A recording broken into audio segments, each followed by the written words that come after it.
My name is Charles Harrell with the Veterans History Project. I'm here interviewing Mr. Clifton Graves. With me today is his granddaughter Lisa, and his great-grandson Phil Riley. Today is March 19th, 2005. For the record, would you state your full name? Clifton Graves. And your current address? My son's address? Your address. 7301 River Road, Fredericksburg, Virginia. And when were you born? July 27, 1919. And where? Spotsylvania County. What war did you serve in? World War II. And what branch of service? Army Ordnance. And could you tell me your regiment and battalion and company? Well, I think it was Company C of 1st Training Regiment in Aberdeen Proving Ground. That was the first. And can you tell me when you enlisted? I don't know the exact date. But it was what year?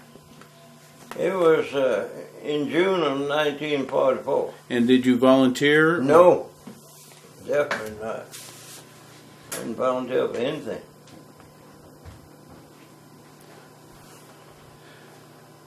I'd like to go back and talk to you a little bit about the Great Depression. Do you remember the time before the Great Depression? Can you remember that far back? Yeah, I remember the Depression. It wasn't any money, and they had big opportunities in Florida, and a lot of people went to Florida,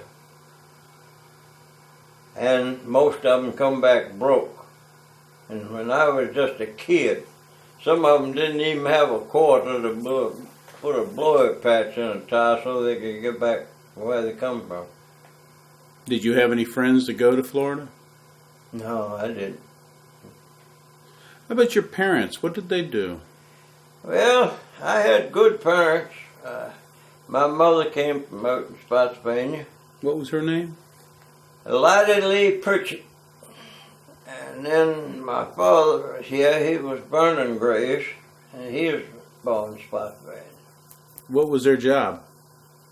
Well, he first worked on bicycles, stuff like that, and then he went in business for himself, working on automobiles and truck tires and tractor tires and stuff like that. Did you have any brothers and sisters? No. Just you? Was your parents only married once, or did they have more previous husbands or what? No, both of them were never married but once, and no others involved. Were you spoiled as a kid? Did you get everything you wanted? I didn't get anything I wanted. What I got, I had to work for. How did the Great Depression affect your family? Well, my father would work on automobile tires and stuff like that, and get a head of cabbage or a bucket of potatoes, or not much cash exchange. So it was by barter? They bartered things with him? Yeah, kind of. When the Great Depression started in 1929, you were 10 years old. I know. By the time you were 12, it was supposedly really bad. How did your life change from at the beginning Well, to we'd the always bad part? been poor. It didn't change that much.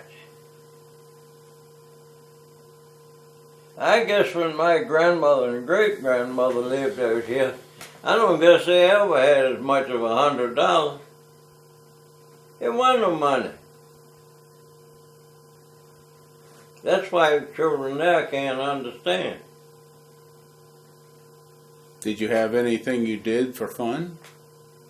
Well, when I got old enough, I hunted and fished and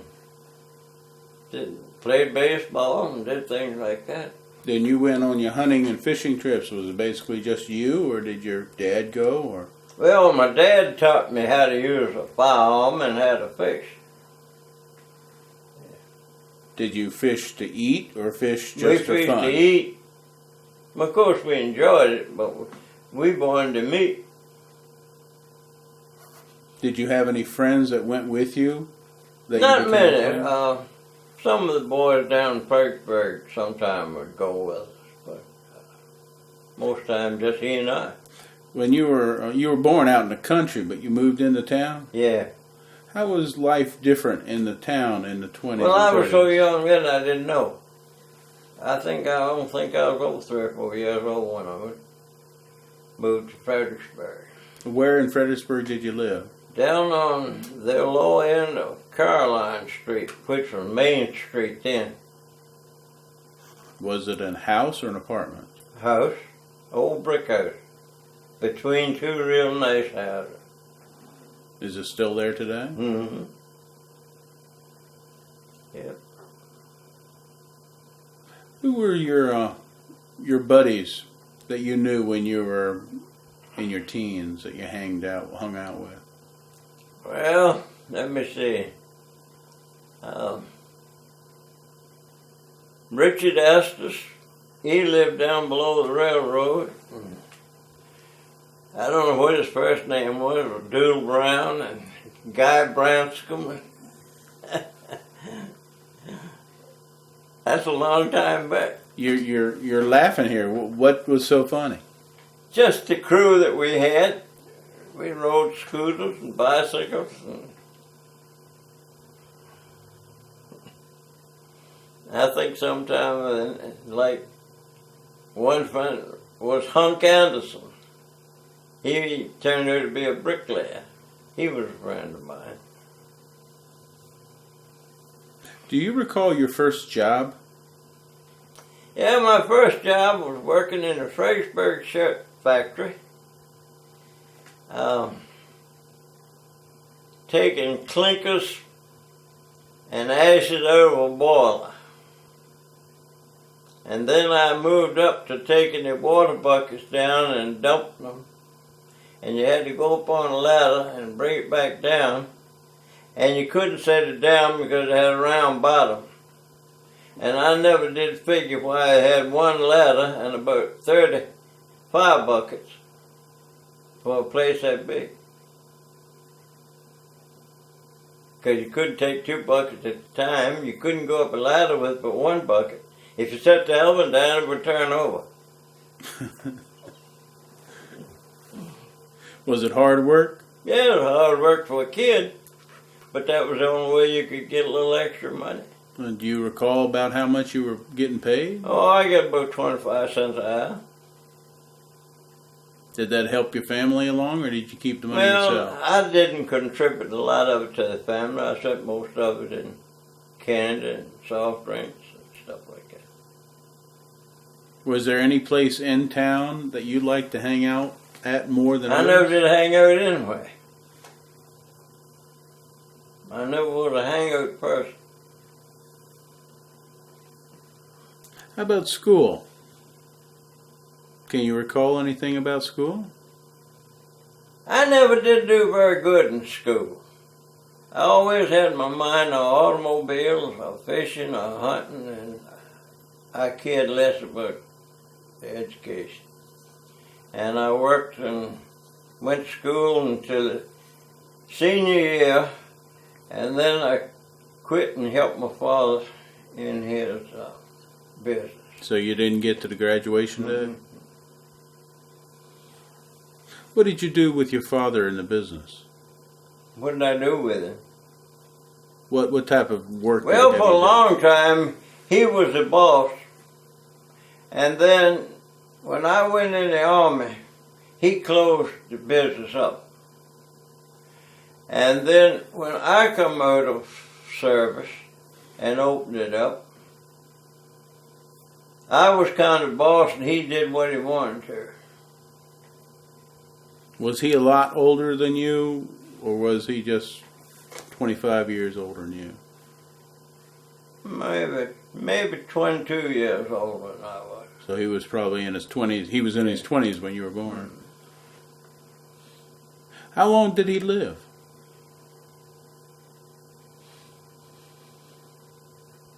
I guess he was, what, 82 or 3? Probably, yeah. Something like that. He died before my mother did. She died a couple of years after. Do you recall the beginning of World War II? Oh, yeah. Before Pearl Harbor even? Before Yeah. we got involved? What was going through your mind when the war was waging in Europe before we got involved? Well, it really didn't bother me too much until a friend and I went down Potomac River duck hunting. And when we come back, we saw all of those military trucks going to AP Hill. And then I began to realize that I was about the age for that. You would have been about 20 at the time.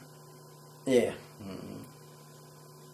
Did you have, was your number called before the war started with the draft before the war? Oh no, I was put in Class A the first notice I got. And then it was a while, I don't know how long, and then I got a notice to go to Richmond to be examined. And I think about 15 days after that I was in the Army. When Pearl Harbor was attacked, do you recall where you were when you first heard the news? Yeah, I was at Fort Totton, New York. When Pearl Harbor was attacked? I think. What happened that day? I don't know if anything happening at the post. We just went on about what we had to do. When you first showed up for your draft call, what did you have to sign? Do you remember? What I had to sign. Yes, to join the Army. I don't remember signing anything unless I signed something at Camp Beale. Did you want to join the Army? No, I didn't want any parts of it. I still don't.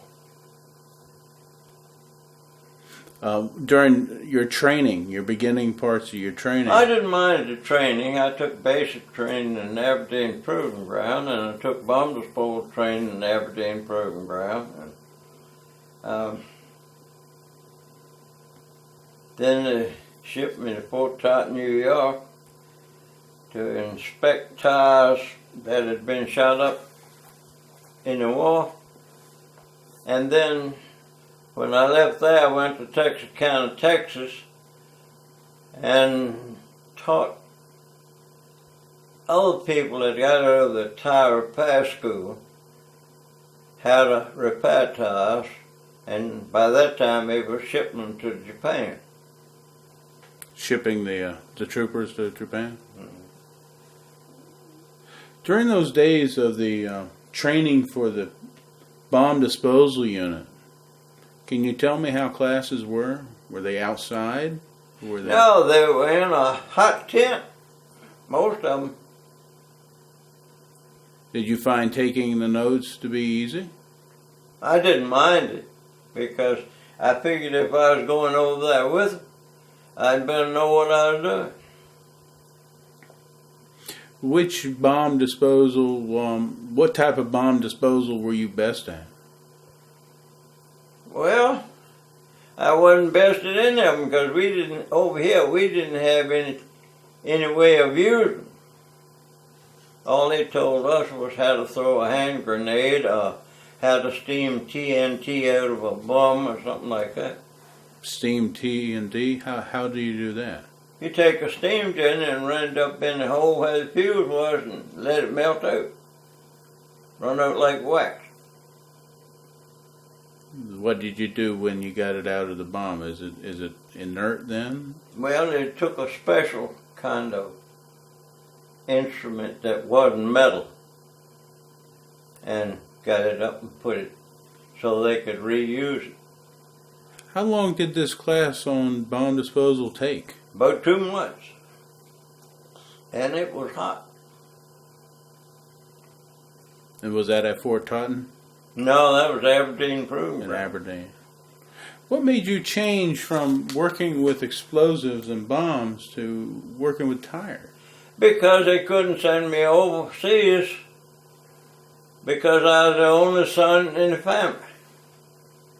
So they took me out of bomb disposal and put me in a casual company waiting for the tire deal to come up. Your mother and father, I realized you were an adult at the time. Yeah. What did your mother and father feel that you were going into the service? Well, I don't guess they were too crazy about it. They tried to get a job that was so you didn't have going on. And one they picked up was raising chickens, and I said I just ain't going on. That's the end of that. Did your dad still work at the? No, he closed it up when I went to the Army, and opened it up when I come back. How did he survive during those years while you were gone? I guess he had made enough money to carry him through. I don't know. I didn't ask him. Was your dad ever unemployed at any time? No. During the Depression? No, he always worked. And you always could find a job too? Mm-hmm. Those months of living so far away from home, how did you deal with that? Well, of course, I missed my wife and I missed both my kids, but there wasn't much I could do about it, you know. Had you already been married then? Yeah. When did you get married? And I know. Before the war? 44, 30. 35, 36, I reckon. You were pretty young when you got married? Yeah. How many children did you have before you went to the service? 2. 2 already. And what were their names? Richard Graves and Linda Graves. They were still just little children, though. Yeah. And I guess the last year that I was in service when I was in California, my mother and father took care of my 2 kids, and my wife came out on train to see me in California. Before that, though, you were living living with your family in a different house from your parents? Oh, yeah. Did you own your house? No, I didn't own. Yeah, I had the house on Powhatan Street before I went in service. Do you recall your experience with the tire crew at Fort Totton, and anything that happened that was silly? No, I really enjoyed that part. And then when I got to Texarkana, Texas at the Red River Ordnance, we worked on the same tires that we inspected in New York. But we were teaching other guys how to work on tires too. Red River Ordnance is a base? Red River Ordnance, Texarkana, Texas. That's a base, right? Yeah.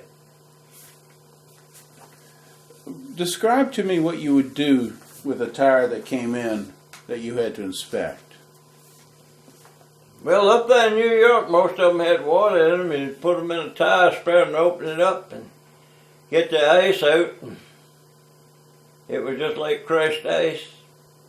And you went around, and when you got to wherever the hole or puncture or bullet went through, you took a mark, marked it, so when you got ready to fix them, you'd have the mark showing where it was. Did you fix them also? After we got in Red River Ordnance, we fixed the ones we inspected. Were you ever a supervisor at a Well, there were 2 of us that were supervisors over the crew that were coming in. But we know we're big wheels at anything. you know, just plain, almost like a laborer. How about the people you worked for? Can you describe any of them that you remember? Well, I was in the Army a little over 2 years, and I like just about everybody I saw except one captain, and I forgot his name, and I don't even want to remember it. Why? What? I just didn't like him. And I don't think he was crazy about me either. Did he do anything that you recall? Well, he was kind of picky. But he knew when I left that I wasn't crazy about it. Would you consider yourself to be good at what you did in the Army? How about just moderate? Just moderate. I don't think I was ever good at anything.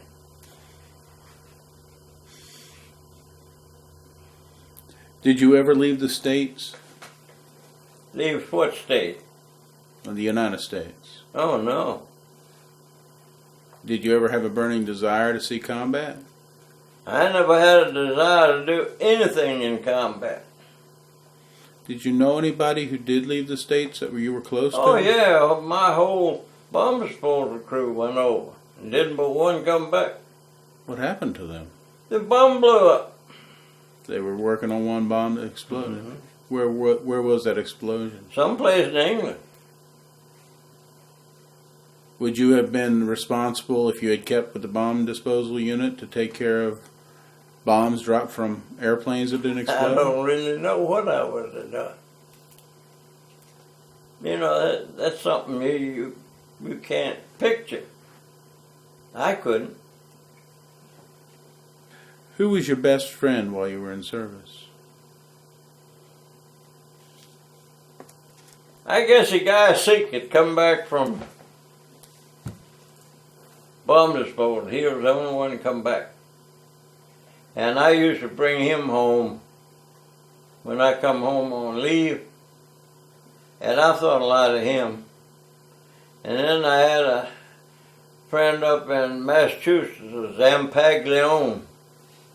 And he was a nice guy, but I don't know whatever happened to him. Did you see any of the USO shows? Or actresses singing for you at any special? Oh, I don't know. A couple of us, a fella Taylor and I used to run a camera projector at one of the non-coms clubs, you know. But that's all we ever did. Shoot pool, play cards. Were you a drinker? Drinker. Oh, I take a drink maybe once a year, and that's about it. Were you back in the war, though? No. No. How often did your wife come and visit you? Well, when she come out in California, Camp Stoneman, California, she stayed until I got discharged. Would that have been 2 months or 2 more? or 3 months. That was Camp Stoneman? Mm-hmm. And I was discharged at Camp Beale.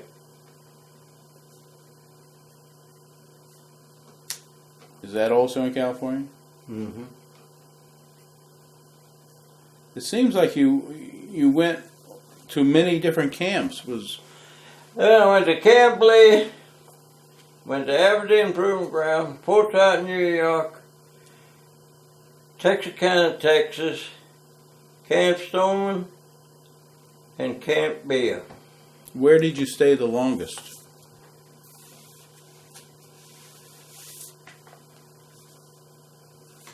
I guess Camp Stoneman, California. And what were you doing at Camp Stoneman? Well, see, I was a cook in the officers' mess, 2 of us. One, and we had German prisoners, and even German prisoners made out our menu and all. And I guess I did that longer than any one thing I ever did. So you went from bomb disposal to tire repair to tire inspection and tire repair. To run in a kitchen with a bunch of German prisoner of war. Mm-hmm. How was it working with German prisoners? Good. They're very. The one I had that did most of the stuff. He was studying to be a lawyer when he was drafted, and he was real intelligent. He could keep the others straight. So it wasn't very difficult to get that done. Could he speak English? Yeah, he could. How about the others? Some of them could. Some of them speak a little bit. Were you ever afraid because they were Germans? No, they're people just like everybody else. Were they housed in a special guarded place? No, they wasn't guarded. The truck would bring them over in the morning, pick them up in the afternoon. Did any of them violate the rules while you were there? Well, I would say in general they were, well, just as good as our GRs. I didn't see anything wrong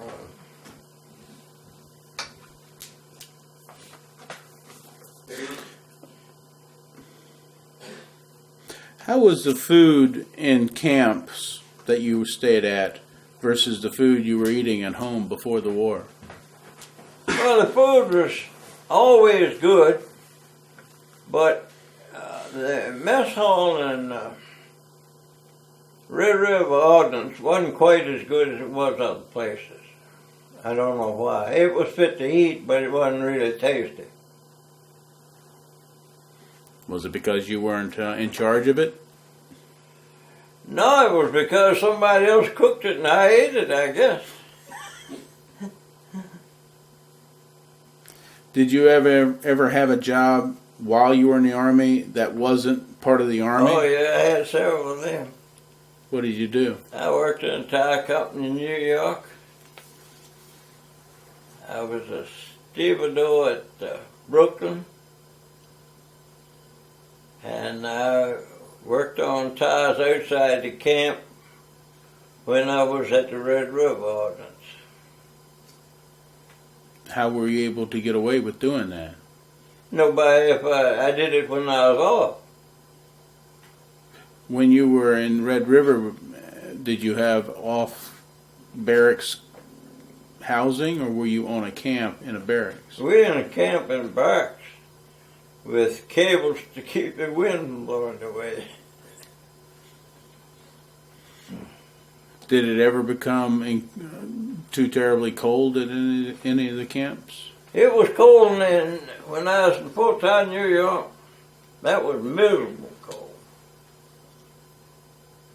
Out of the jobs that you did in the Army, bomb disposal, tire repair, and mess hall chief, I guess, which did you like the most? Well, I enjoyed the cooking. It was inside and had good help. Germans were good help. Did you have to do a lot of the work yourself? Not much. The Germans cooked the turkeys and baked the pies and cakes, and they were good. Did you find that working for the Army was more difficult than working when you were a civilian? Yeah, I think so. The Army has one way of doing it, and I had a different way of doing it. And I just accepted their terms and went on and did it. Was there any time while you were in the military that you saw something that was done that was just plain ridiculous? Yeah, I guess I've seen things like that. But can you recall any of those? Well, I was supposed to take a bunch of old bricks and get the mortar off of them and build a foxhole out of them.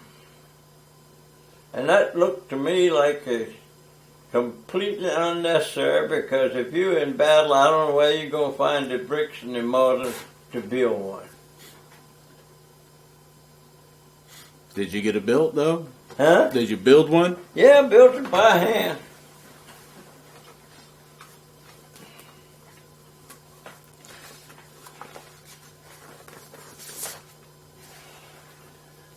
Do you recall the day that Germany surrendered?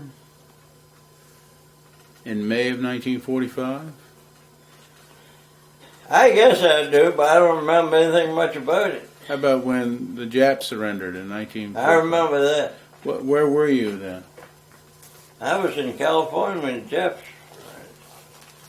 And your wife was there too? Mm-hmm. Did We was ready to come home. Did you celebrate that day, or? No, I didn't celebrate any of it.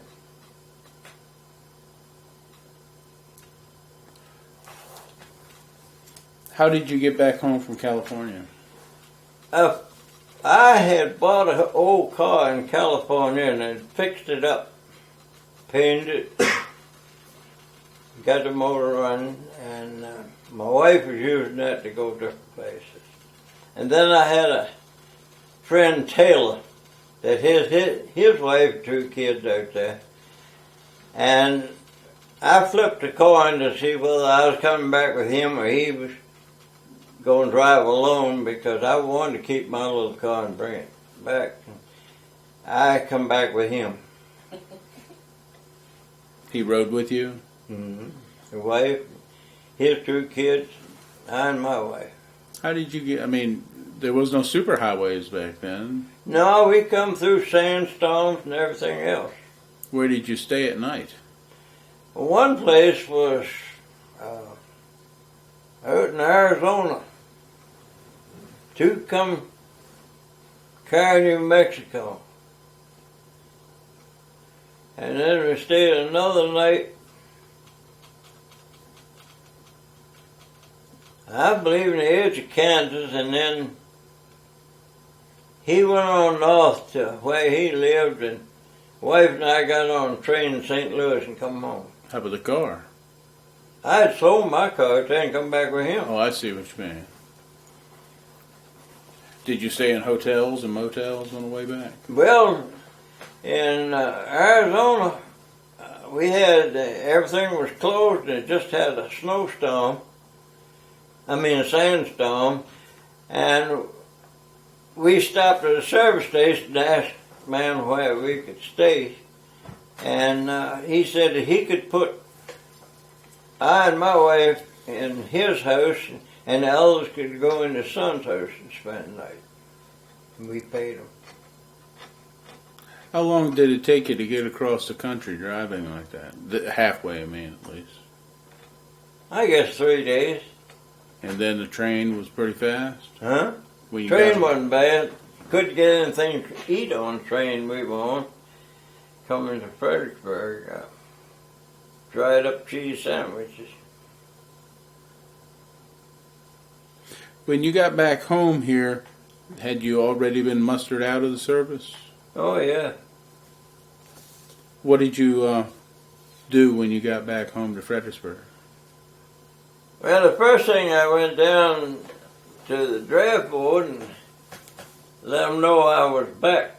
And they said I would wait so long before I would get my discharge. I said, I don't think so, you. I said, you all was in a big hurry to get me in, and I'm in a big hurry to get out. Did they give you the discharge? Yeah. And then I went on and started to open up the place, get ready to go back in business. The same place that you worked before, Mm-hmm. which was your dad's place. Was that job fixing cars or just doing tires? Oh, he was great on the tire work, and I was great on the mechanical end of it. Did your experience in the service help you learn more about what you would do later on? Yeah, it taught me how to respect my home. What do you mean? It's just nice being home and not being in the army. Had you traveled much before the war? Oh, I'd take short trips, Florida or something like that, but that's all. Did you use the GI Bill after the war for No. any education? I never asked a GI for anything. And back here about 6 months ago, medicine got so high. So I contacted the VA administration, and I went down there and they examined me and a whole bunch of stuff, and They said, you look like you're physically in good shape. I said, I am. Well, what do you want? I said, all I wanted was some kind of a card that I could get a little reduction on my medicine. And he said, well, we don't have anything like that. I said, well, thank you. And I walked on out and I pulled what I'm saying. Did you make any close relationships while you were in the service? Mm-mm.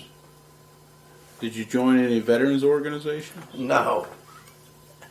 No, the captain asked me about re-enlisting and joining the reserve, and I said, no thanks. If you're through with me, I'm through with you. What did your military experience, how did it influence your thinking about war? Well, I wasn't crazy about war when I went in, and I thought less about it when I came out. I just hate to see all these people, men and women, go over there and get all shot up and bruised up and killed. It always looked to me like it'd be a different way to do it. Was there any friends of yours that came back wounded and tore up? No, I didn't even come back wounded. Some stayed over, didn't come back. But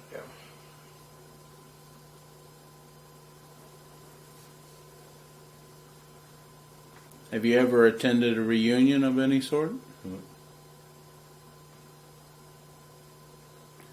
Well, thank you so very much for your interview today. Well, I hope it helped somebody. Is there anything else you'd like to add? No. Well, thank you. This will help out our Well, future. The only reason I did that is if it helped that fellow some. Oh, he heard your story. Okay.